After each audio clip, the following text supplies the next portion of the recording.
Mark 5. So they came to the other side of the lake, to the region of the Gerasenes. Just as Jesus was getting out of the boat, a man with an unclean spirit came from the tombs and met him. He lived among the tombs, and no one could bind him anymore, not even with a chain, for his hands and his feet had often been bound with chains and shackles. But he had torn the chains apart and broke the shackles in pieces. No one was strong enough to subdue him. Each night and every day among the tombs and in the mountains, he would cry out and cut himself with stones. When he saw Jesus from a distance, he ran and bowed down before him. Then he cried out in a loud voice, "Leave me alone, Jesus, Son of the Most High God! I implore you by God, do not torment me!" For Jesus had said to him, "Come out of that man, you unclean spirit!" Jesus asked him, "What is your name?" And he said, "My name is Legion, for we are many." He begged Jesus repeatedly not to send them out of the region. There on the hillside, a great herd of pigs was feeding, and the demonic spirits begged him, Send us into the pigs. Let us enter them." Jesus gave them permission, so the unclean spirits came out and went into the pigs. Then the herd rushed down the steep slope into the sea, and about 2,000 were drowned in the lake. Now the herdsmen ran off and spread the news in the town and the countryside, and the people went out to see what had happened. They came to Jesus and saw the demon-possessed man sitting there clothed and in his right mind, the one who had the legion. And there were those who had seen what had happened to the demon-possessed man reported it, and they also told about the pigs. Then they began to beg Jesus to leave their region. As he was getting into the boat, the man who had been demon-possessed asked if he could go with him. But Jesus did not permit him to do so. Instead, he said to him, "Go to your home and to your people and tell them what the Lord has done for you, that he had mercy on you." So he went away and began to proclaim in the Decapolis what Jesus had done for him, and all were amazed. When Jesus had crossed again in the boat to the other side, a large crowd gathered around him, and he was by the sea. Then one of the synagogue's leaders, named Jairus, came up, and when he saw Jesus, he fell at his feet. He asked him urgently, "My little daughter is near death. Come and lay your hands on her so that she may be healed and live." Jesus went with him, and a large crowd followed and pressed around him. Now a woman was there who had been suffering from a hemorrhage for 12 years. She had endured a great deal under the care of many doctors and had spent all she had.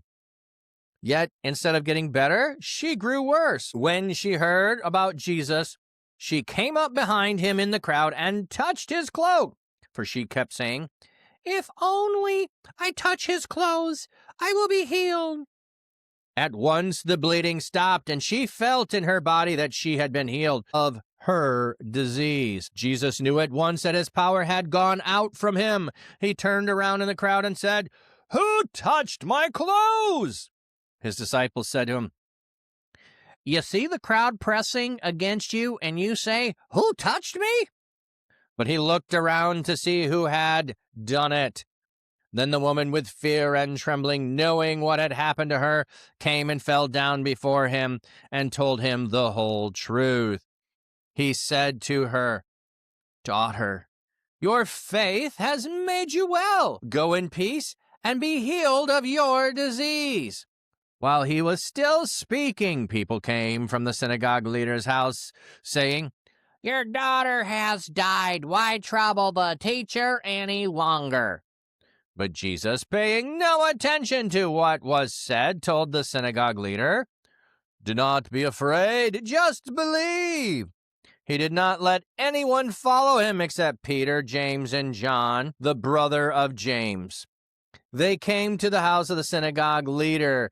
He saw noisy confusion and people weeping and wailing loudly. When he entered the house, he said to them, "Why are you distressed and weeping? The child is not dead, but asleep." They began making fun of him. But he forced them all outside, and he took the child's father and mother and his own companions, and he went into the room where the child was. Then, gently taking the child by the hand, he said to her, "Talitha, Qoum," which means, "Little girl, I say to you, get up." The girl got up at once and began to walk around. She was 12 years old. They were completely astonished at this. He strictly ordered that no one should know about this and told them to give her something to eat. All right. So we have a set of things that are happening here, and I'm glad that they are together because it's so easy to jump from one to the other and not realize there's a connection between the things that are going on here. So he goes to the other side of the lake. So he just calmed the storm. Jesus just calmed the storm, and the disciples ask, "Who is this that even the wind and the sea obey him?" And now they're going to find out. In some sense, they're going to find out. He goes, and there is a man who could not be bound by chains and shackles anymore. So he has some kind of supernatural power. It does not matter how big he is or athletic he is. We're going to get an understanding of what is going on here. Now, this might be strange, and it might be some stuff you've not heard before, okay? So where he is potentially at is a region in which the dead bodies of those in Genesis 6, the dead bodies of those who are called Nephilim, who are called Rephaim, throughout the Old Testament, are believed to possibly have been buried. So, if this man believes that the dead bodies of giants, and it doesn't mean about their size, giants being that they are, in a way, a cross between humans and angelic beings or supernatural beings. There's a cross between them, and these are the dead bodies of them, that there is a access and avenue to have power from them.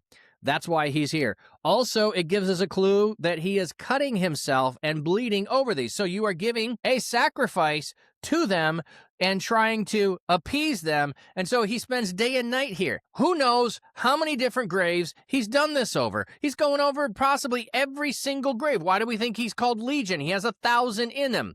Probably more than that, because there's 2,000 pigs that all end up dead because of this. So he is potentially here over. So we have the chaos, and now we have those who brought chaos on earth by breeding things that should not be together. The angelic world, the spirit world, and the physical world. And now we have the dead ancestors. So he is potentially there. Now, he rushes to Jesus and says, "Hey, our time's not up.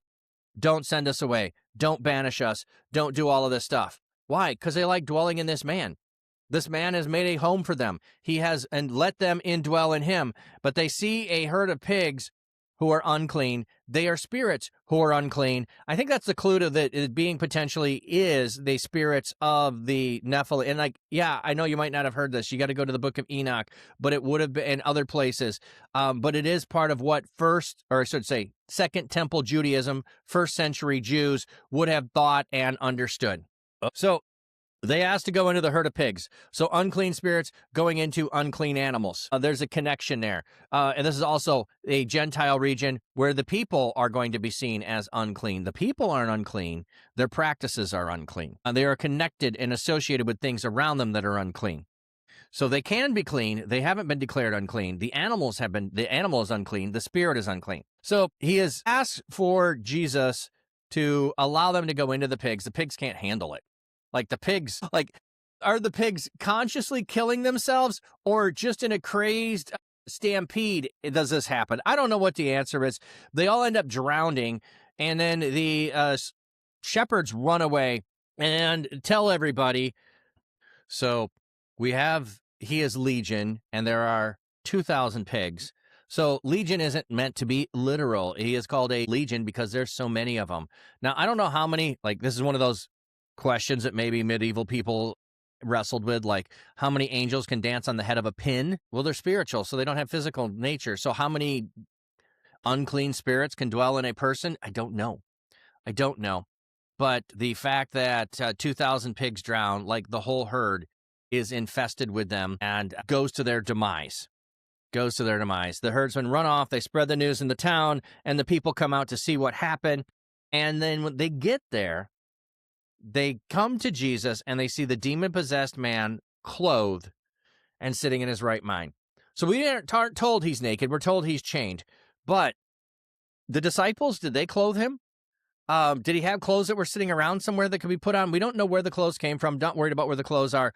But what we're doing is he is restored to a human status. He is no longer the demoniac who is raging and ranting and filling the graveyards and cutting himself and trying to be possessed by more evil spirits. He has returned to his rightful mind. The demons, the unclean spirits, have left him. And one of those signs is he's clothed. So he has clothes on, and so he is not naked. So another way to say is there's nothing to be ashamed of here. There's no shame that this man is incurring because of his former life. He has been fully restored. So they come and they see what happened to the demon-possessed man, and they report it, and they also told about the pigs. Then they began to beg Jesus to leave the region. Okay, why do they beg Jesus to leave the region? Because we know who this guy is. We know what he's capable of, and we see you have restored him. We don't know what to do to face that kind of power. Please leave us.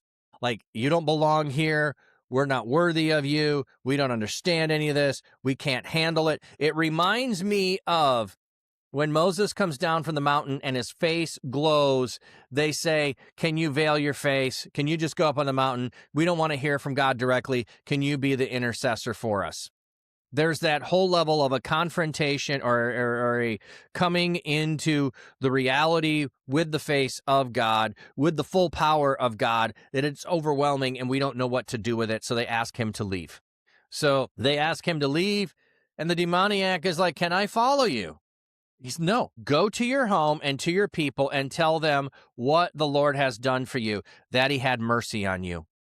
Okay, so we just took a step away from the divine secret. In the region of the Galilee, in the region of the Jews, Jesus is telling people to not tell anyone who he is. He has gone to the Decapolis, he has gone to the region of the Gentiles, and he heals a demoniac, a person possessed by legion, and he tells him, you can't come with me, you have to stay here and tell everyone the Lord has had mercy on you.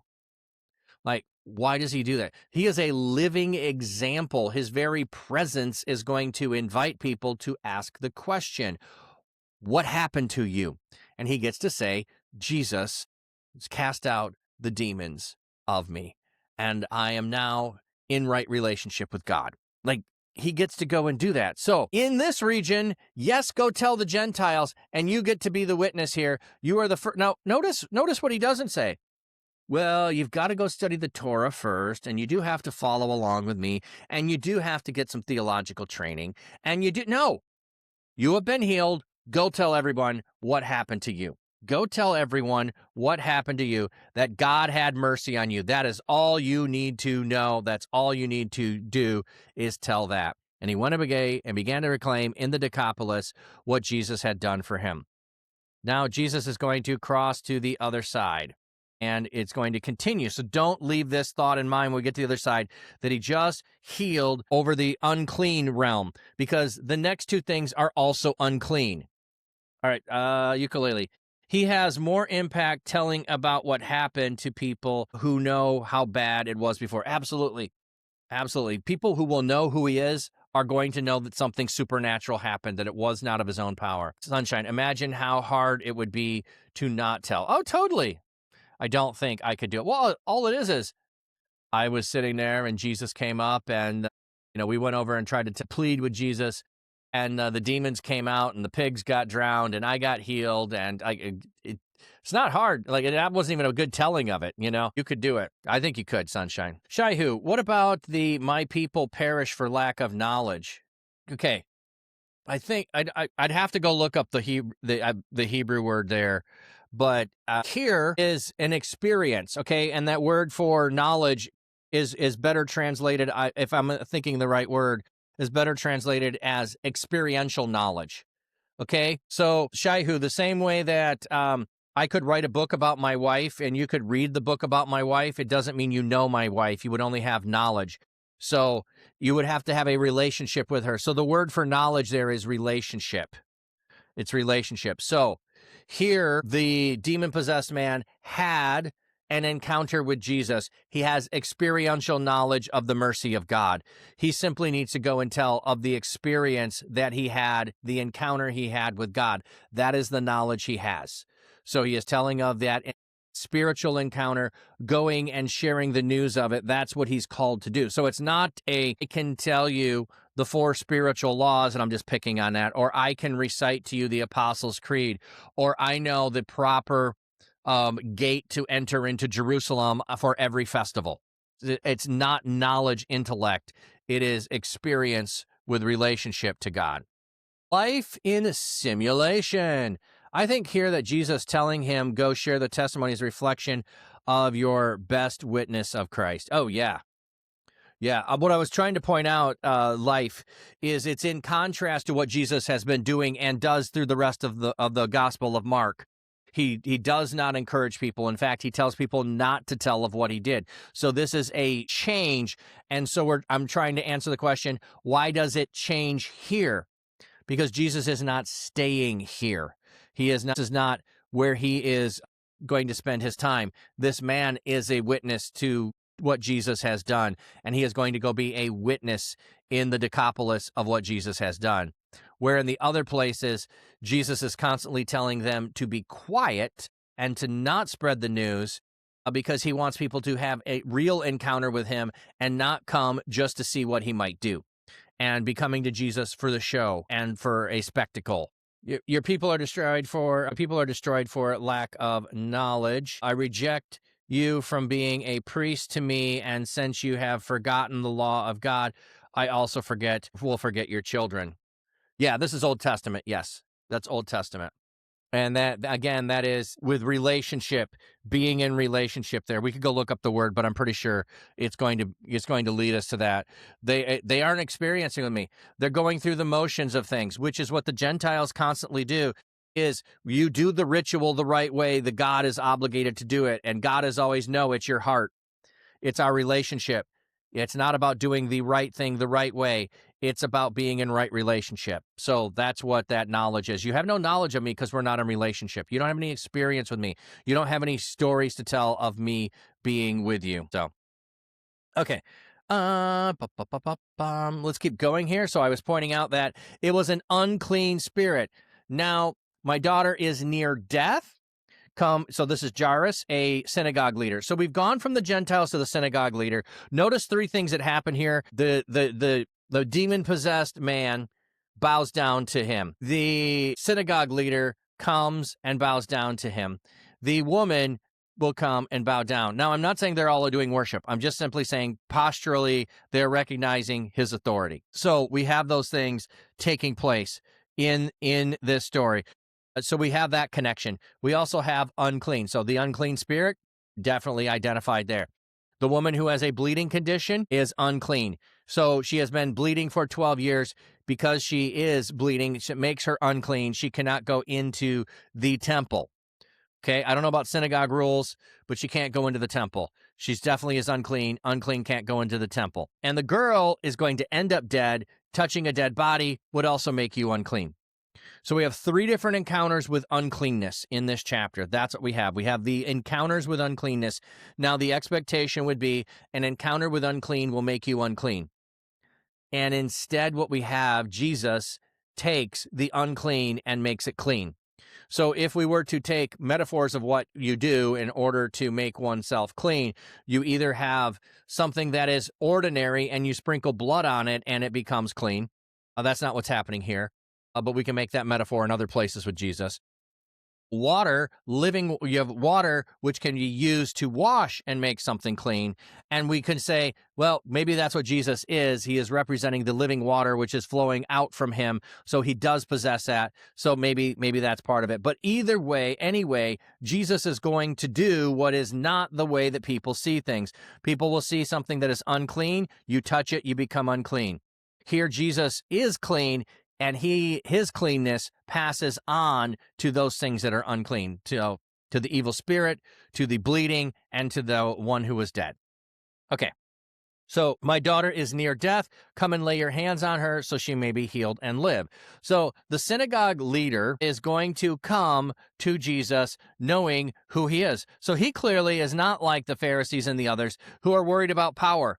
Now, maybe he had been in that previously, but I'll tell you what, when it comes down to this matters for life or death of my family member, I now care about this in a different way. I no longer can hold this position because what I need to do is what is best for my family member, and that's what he does. So we don't know any of previous thing, but just saying is, hey, maybe if it was believed what the Pharisees, the Sadducees, what others were confronting Jesus about, now he doesn't care. The life of my daughter is so important. I am coming to you to get your help. And we already had previously, hi, Lo, welcome in, Christopher. We already had previously the crowd pressing in on Jesus at the mountain. Then we had the crowd pressing in on Jesus in the house. Now we have the crowd pressing in on Jesus while he's just strolling along. Okay? So the woman comes up who had been suffering for 12 years. I think this is fascinating that it's 12 years and 12 years. The girl is 12 years old, and this woman has been suffering for 12 years. So she can't go into the temple, and so she's never been able to be there for worship when this is happening. She may have never even met this girl. She is unclean and does not get to participate in the life of things. And here, potentially because it's a synagogue leader in the region where Jesus is, this would have been the synagogue that this woman would have attended prior to the birth of this daughter. And so you have this separation, and you have the parallel of the woman's suffering has been equal to the life of this girl. I think that's fascinating. So she comes up behind and touches him. Now, he had already had that people were trying to touch him, that was a thing that was already happening. So she does it. If only I touch his clothes, I will be healed. At once, her bleeding stopped. She feels it in her body. I don't know how that happens entirely, but she feels the power come in to stop. Jesus feels the power go out. And he asks who touched, and his disciples are like, seriously? You're asking who's touching you? Like, we're in the middle of a crowd. Everybody's touching you. Like it's just a constant, man. It's always, all the time. They're touching you. There's nothing different here. Nothing new. He knows that someone has touched him, and he is going to wait. Now, she, in fear and trembling, where it says, she fell down before him. See, it doesn't say worship, just says fall down. So that's what I'm trying to point out. They all bow, they all fall down, but it doesn't say worship. So I'm not trying to say something that's not there or read more in. Just a posture of humble and a posture of reverence. Christopher, you're blessed, but praying for Christians in Nigeria that were attacked and killed yesterday on Palm Sunday. I had not seen that, Christopher. I will be praying for them as well. And thank you for passing out some fruit and cakes and other goodies. So Jesus knows this happens. Like, okay, think about this. They're impressed when Jesus heals the wind and the waves. They're not impressed when Jesus knows power has come out of his body and someone touched him. I'm sorry. Knowing that somebody touched you is totally impressive in the crowd. Is that not totally impressive? Is this not another miraculous thing that Jesus has the perception to know that his power has gone out from him into somebody else? Now, I don't think that Jesus is confused about who touched him. He is inviting the woman into a conversation with him. He is inviting a relationship with her. Instead of just going along his way and never encountering her and her going along stealthily having been healed, he is going to draw attention to her faith. And so he is going to invite her into a conversation. So she falls down before him and told him the whole truth.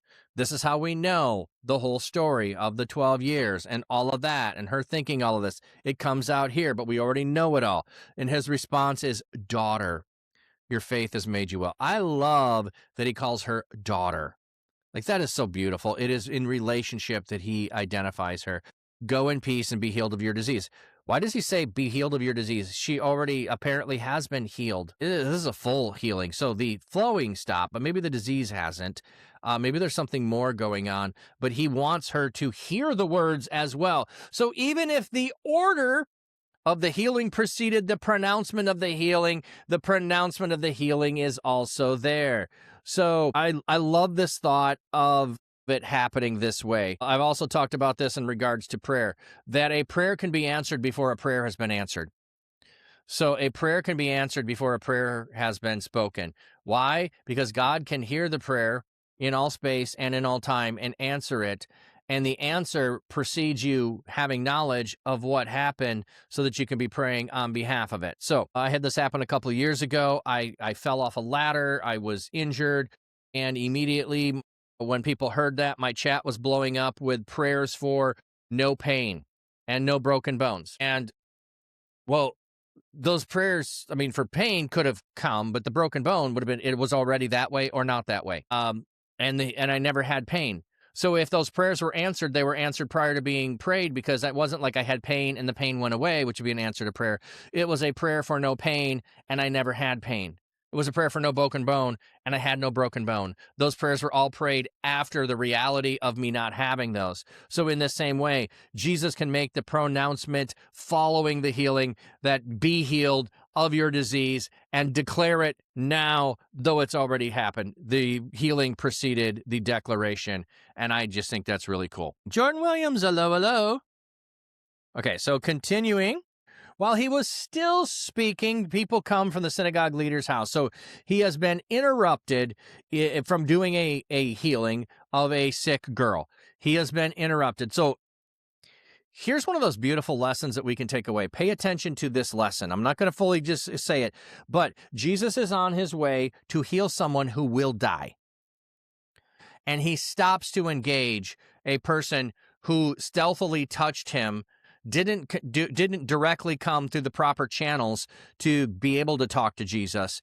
And he stops and spends the time talking to her, engaging her, such that the dreaded outcome of the first one took place. He cared more about the person he was present with than stopping or preventing something from happening that might have happened anyway. He didn't rush to the girl to try to intervene. He stayed with the person who was with him in the moment. And now we have leaders or people coming from the synagogue leader's house and saying, hey, don't trouble the teacher anymore because she's dead. She's dead. Don't trouble the teacher any longer. It's an interesting thought. Why don't you need to trouble him? Because death can't be overcome. Okay, so we have wind and waves, chaos, which is overcome. That shouldn't be overcome. We have the powers of evil in the demoniac world. That shouldn't be overcome. We have uncleanness, a second uncleanness in this woman. He can undo uncleanness, make it clean again. And now we have someone who, she died. She died. It's too late. You didn't get here in time. So he doesn't let anyone follow except Peter, James, and John. So the crowd has to stay now. The crowd doesn't even get to come to the house. He's like, nope, it's just us. That probably means the rest of the disciples stayed, and because the rest of the disciples stay, the rest of the crowd will stay with the rest of the disciples and not try to follow along. So he goes to the house, he gets there, there's people who say she's dead. These are professionals, okay? This would be like if you had EMTs at your house and you come in and they're like saying that the person is already dead, and you're like, no, I don't believe you. I don't believe. They're professionals. Okay, and if you said, no, the person's just sleeping, they're not dead, to EMTs who are checking the pulse, taking blood pressure, they're dead. They're dead. You're an idiot if you think that. These are professionals who are mocking Jesus. They are full out, straight up mocking him, that he thinks that she is only asleep. They're making fun of him, so he forces them outside. Like, you don't get to witness. You do not get to witness the miracle because you don't believe in the miracle. Hey, One Reason, welcome in. And thank you for the blessings of peace, friend. Appreciate that. Appreciate that. So he puts them outside. He has mom, dad, daughter, and 3 disciples with him. So we have mom, dad, we have daughter, we have 3 disciples, and we have Jesus. How many does that make? That makes 7. That makes 7. So this is a event that is totally witnessed to.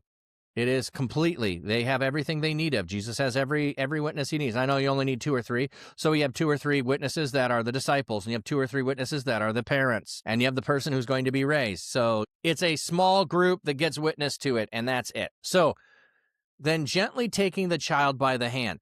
Notice it's touch again. The woman was just touching Jesus. She was unclean. His cleanness transferred to her, and she became clean. The uncleanness did not transfer to him. Now he is touching a dead girl. The uncleanness does not travel to him. Instead, he says to the little girl, get up. His life transfers into her. His cleanness transfers into her. He doesn't become unclean because he touched the dead girl. The girl is no longer dead. At once she got up and began to walk. She was 12 years old. They were completely astonished by this. He strictly ordered that no one should know about this and told them to give her something to eat. So we're going to give her something to eat. Why? Because she is famished and she needs to have something in her state. She needs to have that, whatever it might be to eat. Also, don't tell anyone. I think there's 2 levels of this. We're back to the divine secret. Don't tell anyone about it. And 2, don't tell anyone because the people outside had no faith, so they don't get to hear about it. Don't tell them. Now, here's the problem. You just raised somebody from the dead. How is this going to be secret, Jesus? Like, it can't be. It can't be. We're supposed to see the ridiculousness of Jesus asking people to not tell who he is. And when we get to the end of Mark, I'm tipping my hand here. We get to the end of Mark, and we have the reading ends that the women went home and told no one. We're supposed to be appalled by that because everybody is always telling against Jesus' wishes. Here they're told to go and tell, and they don't. And we're supposed to be outraged and go and tell. So the invitation all the way is to get us so that we will go and spread the news and get us to the point where we see it and we want to do it and we can't be stopped. And that's what we got going on. Divine secret going on, the, hey, don't tell anybody about this, which is in contrast to the demoniac who he just told, go, you have to stay here, tell the news. Here, don't tell anyone. And again, part of it, I think, is they don't get to hear because they didn't believe. But again, like, you can't hide the 12-year-old girl who was dead. You can't hide her. She's going to be out in public at the synagogue. You're going to see her. So it's not a reality that you can actually accomplish of not telling anyone. It's they didn't have belief. They don't get to hear kind of a thing. And also it's this ongoing thing Mark is doing to get you, the reader, to go out and tell the news. I think that's part of what Mark is doing there.